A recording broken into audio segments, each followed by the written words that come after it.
Hello hi അസ്സലാമു അലൈക്കും welcome to Asnas kitchen.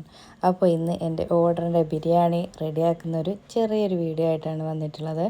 ആദ്യം തന്നെ നമ്മുടെ സവാളയും 5 കിലോനാണ് കേട്ടോ. അപ്പോൾ അതിനുള്ള സവാളയും തക്കാളിയും ഒക്കെ അരിഞ്ഞിട്ടുണ്ട്. 5 വെളുത്തുള്ളി പേസ്റ്റ് റെഡിയാക്കിയിട്ടുണ്ട്. വെളുത്തുള്ളി പച്ചമുളകൊക്കെ അപ്പോൾ ഞാൻ എല്ലാതും തൈരും മല്ലിച്ചപ്പും പുതിനയൊക്കെ വെച്ച് നന്നായിട്ട് കുഴച്ചെടുത്തിട്ടുണ്ട്. ഇനി നമ്മളെ മസാല നന്നായി തിളച്ച് വന്നിട്ടുണ്ട്. ഇത് പെട്ടെന്നുള്ള വീഡിയോ ആണ്. ഇപ്പോൾ ഏകദേശം 2 ചെമ്പിലോട്ടാക്കിയിട്ടാണ് നമ്മളിത് ദം ചെയ്തെടുക്കുന്നത്. അപ്പോൾ താൻ പകുതി ഈ ഒരു ചെമ്പിലേക്ക് മാറ്റി വേറൊരു ചെമ്പിലേക്ക് ഇടാൻ വേണ്ടിയിട്ട് എടുത്ത് വെച്ചിട്ടുണ്ട്. ഇപ്പം ഞാൻ ഫ്രൈ ചെയ്ത ഉള്ളി നമ്മളെ പൊരിച്ച ഉള്ളിക്ക് ബിരിസ്ത എന്നായിട്ട് പറയാം. അപ്പോൾ അത് അത്യാവശ്യം കുറച്ച് ക്വാണ്ടിറ്റിയിൽ പൊരിച്ചെടുത്തിട്ടുണ്ട്. അപ്പോൾ അതിലേക്ക് ആവശ്യമായിട്ടുള്ള അണ്ടിപ്പരിപ്പും മുന്തിരിയും ഒക്കെ നമ്മൾ മൂപ്പിച്ചെടുക്കുന്നുണ്ട്. ഇപ്പോൾ നമ്മുടെ പൊരിച്ച ഉള്ളിയൊക്കെ റെഡിയായി വരുന്നുണ്ട്.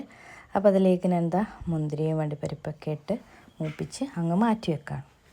അപ്പോൾ ബിരിയാണീസ് ഇവിടെ ആർക്കെങ്കിലും വേണമെന്നുണ്ടെങ്കിൽ ഓർഡർ ചെയ്യുക. ഇതുപോലെ കുഞ്ഞു റെസിപ്പീസ് ഞാൻ വീഡിയോ എടുത്തിട്ടിട്ടുണ്ട്, അതും കണ്ടു നോക്കാം. ഇപ്പോൾ ഞാൻ വെള്ളം തിളക്കാൻ വെച്ചിട്ടുണ്ട്.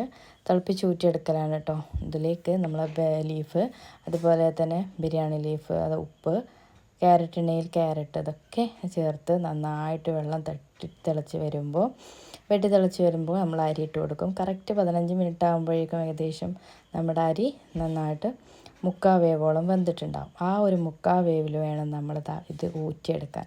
ഊറ്റിയെടുത്ത ഉടനെ തന്നെ ഈ ഒരു മസാലയിലേക്ക് ഈ ചോറങ്ങ് തട്ടി കൊടുക്കണം. ഇനി നന്നായിട്ട് ലെവലാക്കി കൊടുത്ത് നമ്മുടെ പൊരിച്ച ഉള്ളിയും നെയ്യും അണ്ടിപ്പരിപ്പും മുന്തിരിയും മല്ലിയിലയും കുറച്ച് ഗരം മസാലപ്പൊടിയും കൂടി തൂക്കി കൊടുത്ത് നന്നായിട്ട് കനലിൽ ദം ചെയ്തെടുക്കാം. അപ്പോൾ നമുക്ക് അടിപൊളി ബിരിയാണി റെഡിയായി കിട്ടും. അപ്പോൾ ഇങ്ങനെയാണ് ഞാൻ ബിരിയാണി ഉണ്ടാക്കുന്നത്. അപ്പോൾ എൻ്റെ വീഡിയോ ഇതുവരെ കാണാത്തവരാണെങ്കിൽ എന്തായാലും സബ്സ്ക്രൈബ് ചെയ്യുക. ഇപ്പോൾ ഞാൻ ഇങ്ങനെയാണ് ബിരിയാണി വെക്കാറ് കേട്ടോ. മുമ്പ് ഞാൻ ഒരുപാട് വീഡിയോ അപ്ലോഡ് ചെയ്തിട്ടുണ്ട്. അപ്പോൾ കാണാത്തവരാണെങ്കിൽ കണ്ടു നോക്കുക. അപ്പോൾ താങ്ക്സ് ഫോർ വാച്ചിങ്.